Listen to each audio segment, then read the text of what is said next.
सारा विश्व में आज पालन करा जाउछि अंतर्जातीय योग दिवस।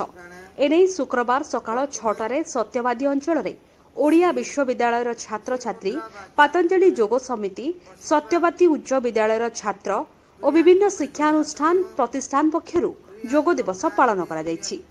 योग करी सुस्थ समाज वार्ता बांटिछंती अनुष्ठान कर्मकर्ता। योग करने समय अनेक आसन करुवा एठारे देखा मिलता, जो आसन उत्तम स्वास्थ्य गढ़ी तोड़े सहायक होता है। श्वासक्रिया को नियंत्रण करने को प्राणायाम कहुए। जे श्वासक्रिया को नियंत्रण कर पारा से प्राणायाम सिद्ध हो पारा कहुए। प्राणायाम अर्थ प्राणायाम को आयाम करवा। प्राण अर्थ वायु, जे वायु को नियंत्रण करे, श्वासक्रिया को नियंत्रण करे, तार रोग हुए नहीं।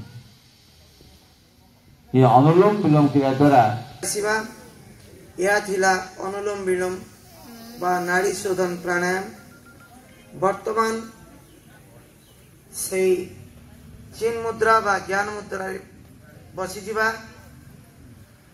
दुई आंठू पर दुई हाथ रहिबो। दुई हाथर बुढ़ा आंगुठी दुई हाथ प्रत्येक बुढ़ा आंगुठी विषय आंगुठी साथरे अग्रभाग लगी रहिबो। मुंड सीधा रहिबो। संपूर्ण श्वास भरी नवा। शीतली प्राणायाम करिबा। संपूर्ण श्वास भरी नहीं पुणी बाहर को संपूर्ण रूपे बाहर करदवा। संपूर्ण श्वास को मु करूची गोटे थर आग देख। श्वास भरी नेली, श्वास बाहर को बाहर कर देली,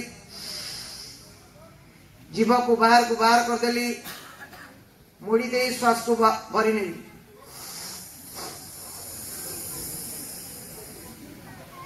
संपूर्ण ढोकी दबा। पाटी बंद कर दे नाक बाटे श्वास को बाहर को छाड़िबा। ये थिला शीतली प्राणायाम प्रक्रिया। आखि बंद कर दियंतु समस्ते। प्राणायाम मुद्रा। ओम सं गच्छध्वं संवदध्वं शंभो मनासि जानतां देवा भागं यथा पूर्वे संजानाना उपासते संजानाना